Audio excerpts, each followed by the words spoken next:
നമസ്കാരം സാർ. ഇപ്പോൾ യുക്രൈൻ ഇപ്പോൾ ഒരു പുതിയൊരു ഭയത്തിലാണ്. റഷ്യയുടെ ഏതോ ഒരു പുതിയ ഒരു ബോംബ് യുക്രൈനിൽ വർഷിക്കും എന്ന് പേടിച്ച് യുക്രൈൻ ഇപ്പോൾ ആ ഒരു ഭയത്തിലാണ് ഇപ്പോൾ യുക്രൈൻ കഴിയുന്നത്. ആ ഒരു ഭീകരനായ ഒരു ബോംബിനെ കുറിച്ച് അറിവുകൾ സാറൊന്ന് പകർന്നു തന്നാലും. ഈ കഴിഞ്ഞ ശനിയാഴ്ച ടെലഗ്രാമിൽ ഒരു post Russian president Dmitry Medvedev ആണ് പ്രസിഡന്റ്, അദ്ദേഹത്തിൻ്റെ ഒരു പോസ്റ്റ് ഉണ്ടായിരുന്നു. അതിലാണ് ഈ വിവരമുള്ളത്. റഷ്യൻ പ്രസിഡന്റ് ദിമിത്രി മെദ്വദേവ് എന്ന് പറഞ്ഞാൽ അശ്വമുഖത്തു നിന്ന് തന്നെയാണ് സത്യം വന്നിരിക്കുന്നത്. ആ പോസ്റ്റിൽ പറയുന്ന വാചകങ്ങൾ അത് ഈ പലപ്പോഴും ഈ സമസ്യ പോലെയാണ്, എന്താണെന്ന് പിടികിട്ടാത്ത വണ്ണം. എന്നാൽ ഇതേപ്പറ്റി വിവരമുള്ളവർക്ക് മനസ്സിലാവുകയും ചെയ്യും. ഇംഗ്ലീഷുകാർ ഓർക്കണം, ഒരാളുടെ ക്ഷമ പരീക്ഷിക്കാം എന്നേ ഉള്ളൂ, നിങ്ങൾക്ക് ക്ഷമ പരീക്ഷിക്കാൻ കഴിയും എന്നേ ഉള്ളൂ. ഒടുവിൽ ചില പടിഞ്ഞാറൻ പണ്ഡിതർ പറഞ്ഞതായിരിക്കും ശരിയാവുക. അവർ പുതിയ, അതായത് റഷ്യയെപ്പറ്റി പണ്ഡിതന്മാർ പാശ്ചാത്യ, അവർ പറഞ്ഞ വാചകം എന്നിട്ട് പറയാണ്, അവർ പുതിയ ബോംബ് വാഹിനികൾ വഴി പരമ്പരാഗത ബോംബ് ഉപയോഗിച്ചേക്കാം. അതായത് റഷ്യയെപ്പറ്റി ചില പണ്ഡിതന്മാർ പറഞ്ഞതാണ് ശരി. ആ പണ്ഡിതന്മാർ പറഞ്ഞിരുന്നു റഷ്യ ചിലപ്പോൾ ഒരു വലിയ ഭീമാകാരമായ പരമ്പരാഗത ബോംബ് പൊട്ടിച്ചേക്കാം. എന്നിട്ട് മെദ്വദേവ് പറയാണ്, അപ്പോൾ എല്ലാം തീരും. ഒരിക്കൽ എല്ലാ റഷ്യൻ നഗരങ്ങളുടെയും മാതാവ് നിന്നിടത്ത് തിളയ്ക്കുന്ന പുക ഉയരും. ഒരിക്കൽ എല്ലാ റഷ്യൻ നഗരങ്ങളുടെയും മാതാവ് എന്ന് പറഞ്ഞാൽ യുക്രൈനാണത്. ആ യുക്രൈൻ്റെ സ്ഥാനത്ത് തിളയ്ക്കുന്ന പുക എന്ന്, ഇതെൻ്റെ പരിഭാഷയാണ്. അങ്ങേരുടേത് കുറേ കൂടി ഭീകരമായ 4 വാക്കുകളുള്ള ഒരു പ്രയോഗമാണത്. പണ്ട് ഈ Saddam Hussein mother of all wars എന്നൊക്കെ പറഞ്ഞിട്ട് പലതും ഈ മദർ ഓഫ് ചേർത്തിട്ട് പറയുമായിരുന്നില്ലേ എന്ന് പറയുന്ന പോലെയാണ്. റഷ്യയുടെ കയ്യിലൊരു ബോംബുണ്ട്, ഫാദർ ഓഫ് ഓൾ ബോംബ്സ് എന്നാണ് വിളിക്കുന്നത്. എല്ലാ ബോംബുകളുടെയും ബാപ്പ എന്ന് പറയാം. FOAB എന്നാണ് അതിനെ പറയുന്നത്. ഇതിന്റെ വ്യാപ്തി എത്രത്തോളം ആയിരിക്കും എന്നത് അവർ പരാമർശിക്കുന്നു.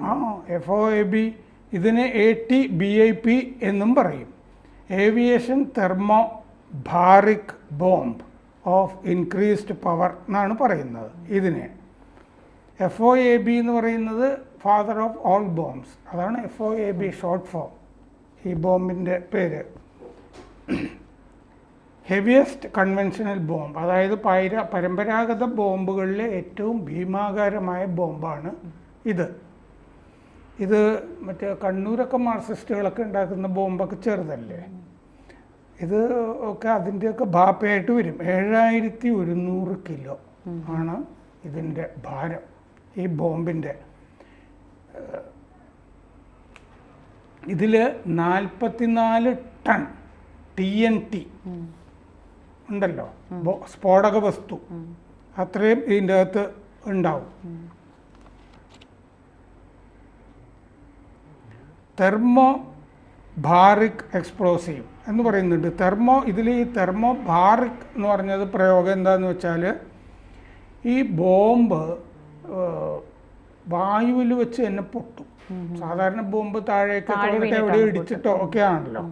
അങ്ങനെ പൊട്ടിക്കഴിയുമ്പോൾ ഭയങ്കരമായ താപവും സമ്മർദ്ദവും ഉണ്ടാവും അന്തരീക്ഷത്തിൽ.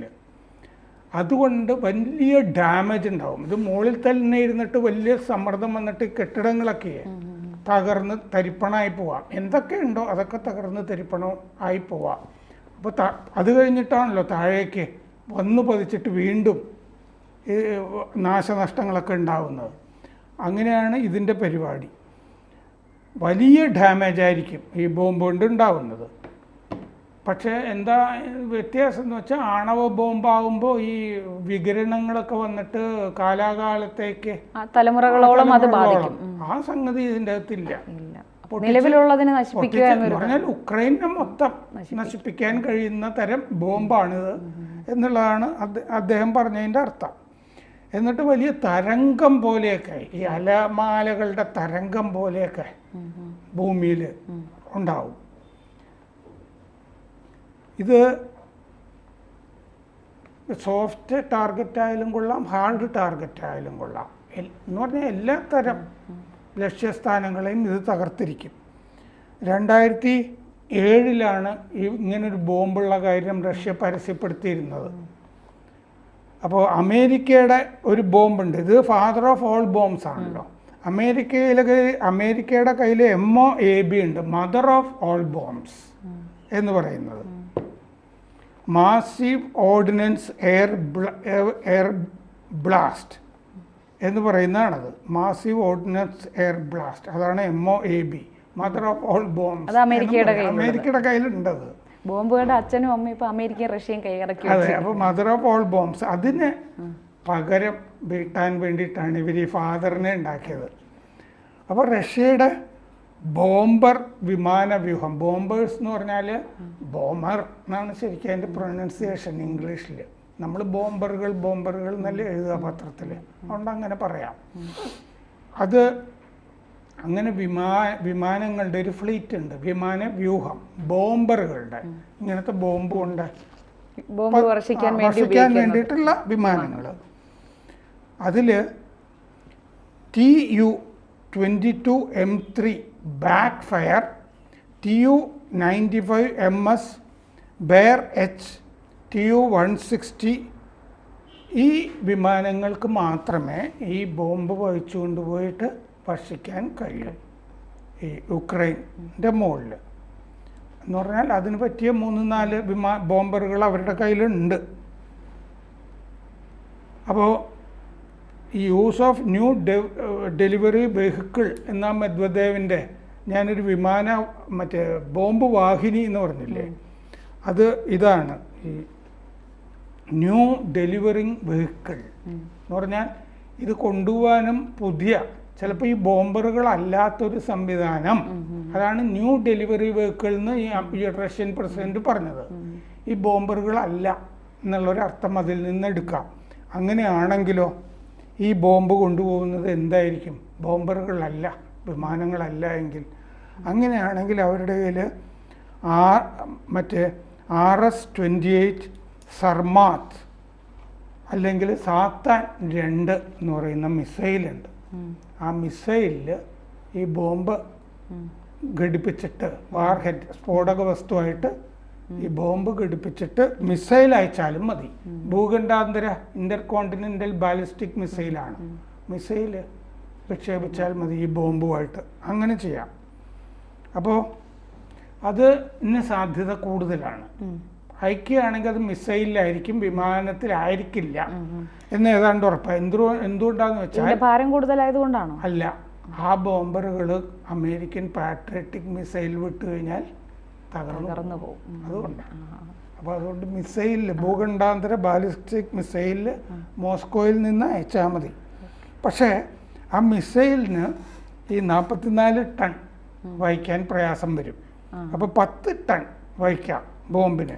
അപ്പോൾ ഒരു 4 ഘട്ടങ്ങളായിട്ട് അത് ചെയ്യാൻ പറ്റും. നമ്മൾ ഉപഗ്രഹത്തിൽ ചെയ്യില്ലേ, പല ഘട്ടങ്ങളായിട്ട് ഉപഗ്രഹങ്ങൾ മറ്റേ അറ്റുപോകില്ലേ വിക്ഷേപിച്ച് കഴിഞ്ഞ് റോക്കറ്റിൽ നിന്ന്, അങ്ങനെ ചെയ്യാം. അപ്പോൾ ആ മിസൈലിൽ ആണവ ബോംബും വയ്ക്കാൻ പറ്റും അതിന്. പക്ഷേ ഈ ഇന്നത്തെ ആഗോള സാഹചര്യത്തിൽ ആരും കൊണ്ടുപോയി ആണവ ബോംബൊന്നും ഇടില്ലല്ലോ. പക്ഷെ അതിന് പകരം ഒരു സാധനം അവരുടെ കയ്യിലുണ്ട്, അതാണ് ഈ ബോംബുകളുടെ ബാപ്പ. 7 ടൺ ഒരു ബോംബ് വഹിക്കാൻ വേണമെങ്കിൽ ഒന്നിൽ കൂടുതൽ ബോംബുകൾ കൊണ്ടുപോകാം. അതാണ് ഞാൻ പറഞ്ഞത്, ഘട്ടം ഘട്ടമായിട്ട് ചെയ്യാവുന്നത്. വാതക ഇന്ധനം ആണ് ആ മിസൈലിൽ അത് വിക്ഷേപിക്കാനായിട്ട് ഉപയോഗിക്കുന്നത്. അതിൻ്റെ സഞ്ചാരത്തിന് വാതക ഇന്ധനമാണ്. ഇത് നമ്മൾ വിചാരിക്കുന്നത് പണ്ട് റഷ്യയിൽ എടുത്ത് മറ്റേ ഗോഡൗണിൽ വെച്ചിരിക്കുന്ന ബോംബൊന്നുമല്ല ഇത്. ഈ ഗോർബച്ചേവ് ഇത് മൊത്തത്തിൽ തകർത്തല്ലോ, പെരിസ്ട്രോയ്ക്ക, ഗ്ലാസ്നോസ്ത് ഒക്കെ വന്നിട്ട് അത് കഴിഞ്ഞിട്ടുണ്ടാക്കിയതാണ് ഈ ബോംബ്. എന്ന് പറഞ്ഞാൽ ആധുനിക കാലത്തെ ഒരു ബോംബാണ് ഈ ബോംബുകളുടെ ബാപ്പ. 2007 ഇത് പരസ്യപ്പെടുത്തുകയെന്ന് സാർ നേരത്തെ പറഞ്ഞായിരുന്നു. ഈ നമ്മുടെ കയ്യിലുള്ളത് മുഴുവൻ ഈ കണിക്ക് വെക്കുന്നത് പോലെ ഇന്ത്യയുടെ വിമാനങ്ങളൊക്കെ പ്രദർശനത്തിന് വെക്കില്ലേ, ഡൽഹിയിലും ബാംഗ്ലൂരിലും ഒക്കെ ആയിട്ട്. എയർ ഷോ ബാംഗ്ലൂരിലാണ് നടക്കുക. അങ്ങനെ ഒരു ഷോയിൽ ഇത് അവർ പരസ്യപ്പെടുത്തിയത്. ആണവ ബോംബിനേക്കാളും കുറച്ച് മയപ്പെടുത്തിയിട്ടുണ്ട്. അത് മാരകം എന്ന് പറഞ്ഞത് ആ വികിരണത്തിന്റെ സംഭവം ഇല്ല എന്നുള്ളതാണ്. ഇത് പക്ഷെ ഒരു വലിയ വിസ്തൃതമായ, കാരണം ഈ ബോംബിന്റെ വലിപ്പം ഭീകരമാണല്ലോ, മറ്റേത് വലിപ്പം കുറവല്ലേ. എന്തായാലും ഈ ഒരു ഭീഷണിയിൽ യുക്രൈൻ ഭയപ്പെട്ട് കാണുമോ? പിന്നെ തീർച്ചയായും പേടിച്ചിരിക്കുകയായിരിക്കില്ലേ. അദ്ദേഹത്തിന് അത് മോദിയെ ആലിംഗനം ചെയ്യുമ്പോൾ തന്നെ അദ്ദേഹത്തിന്റെ ശരീരഭാഷയിൽ വലിയ ആകുലത ഉണ്ടായിരുന്നു.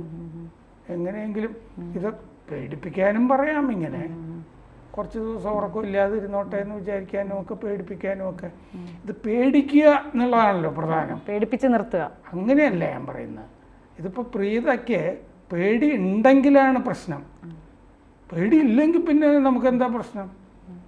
അപ്പോൾ അങ്ങനെ ഈ മറ്റേ ഹാസ്യ TV-യിലെ പരമ്പരയിലൊക്കെ അഭിനയിച്ചിരുന്നൊരു നായക നടനായിരുന്നു ഈ സെലൻസ്കി. അപ്പോൾ പേടിപ്പിക്കാൻ എളുപ്പമായിരിക്കും. രാഷ്ട്രീയം നന്നായിട്ടൊക്കെ പറ്റിക്കഴിഞ്ഞാൽ നീ കൊണ്ട് ഇട് എന്ന് പറഞ്ഞ് നിൽക്കാമായിരുന്നു. അദ്ദേഹത്തിന് അത് പറയാമായിരുന്നു. അദ്ദേഹം പറഞ്ഞിട്ടില്ല. അപ്പോൾ അദ്ദേഹം പേടിച്ചിരിക്കുന്നു എന്ന് വേണം കരുതാൻ. പേടി നമുക്കുണ്ടെങ്കിലാണ് നമ്മളുടെ മേലെ ആളുകൾക്ക് ഓപ്പറേറ്റ് ചെയ്യാൻ കഴിയുക. എളുപ്പമാണത്. നമുക്ക് പേടിയില്ലെങ്കിൽ നമുക്ക് ഒന്നിനും ഭയക്കാനില്ല. വെറുതെ റഷ്യയുടെ ഈ ഭീഷണിയെ യുക്രൈൻ അതിജീവിക്കുമോ ഇല്ലയോ എന്ന് നമുക്ക് നോക്കി കാത്തിരുന്ന് കാണാം. എന്തായാലും ബോംബുകളുടെ ബാപ്പയെ കുറിച്ച് പറഞ്ഞു തന്നതിന് നന്ദി സാർ. സെലൻസ്കിക്ക് അല്ലെങ്കിൽ ബൈഡന് പറഞ്ഞാൽ മതി, ഞങ്ങൾ ബോംബുകളുടെ മാതാവിനെ കൊടുക്കും എന്നും പറയാമായിരുന്നു ഈ ഘട്ടത്തിൽ. അത് ചെയ്തിട്ടില്ല. അതുകൊണ്ട് നോക്കാം. കൂടുതൽ വാർത്തകളും വിശേഷങ്ങളും നിങ്ങളിലേക്ക് എത്താൻ ABC മലയാളം സബ്സ്ക്രൈബ് ചെയ്യുക, ബെൽ ബട്ടണും അമർത്തുക.